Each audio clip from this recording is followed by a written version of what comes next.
Saluto a tutti, oggi tento di impiegare del regionale di Succetta. Succetta è la pronuncia italiana che riguarda sul trattato commerciale di libero scambio fra su Canada e l'Unione Europea, firmato sul 30 ottobre colato in Bruxelles.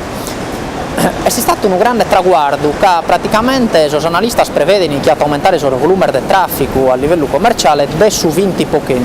L'Europa è un mercato più appetibile a livello mondiale, è il primo mercato singolo unico a livello di libero scambio che imprurde che un milione di consumatori cittadini all'interno.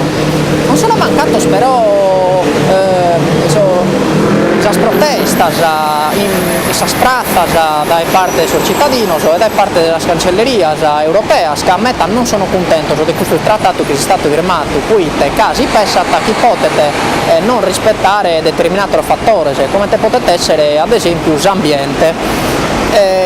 Cosa più importante del resto è però che sul lato oscuro di tutta questa cosa da essere l'istituzione di un grande tribunale internazionale di borta in borta per valutare lo caso dove una grande compagnia multinazionale può citare in giudizio un Stato o una decisione o una legge che potete ponere in pericolo lo sprofitto suo.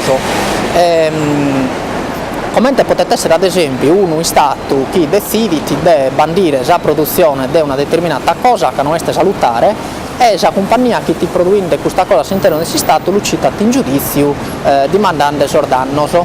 Quindi si potete tenere una compagnia che detta l'agenda politica di un Stato, questo è l'esempio estremo.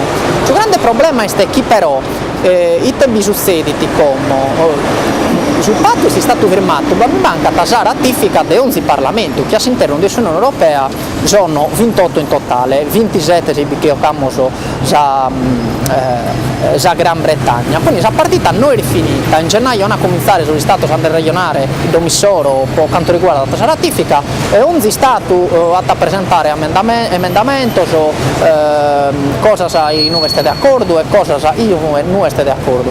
Il secondo minimo anno dell'Unione Europea questo è un procedimento che ha da mandare metà tempo che commentiamo in Sardegna che in tu concasa e che in tu berrita.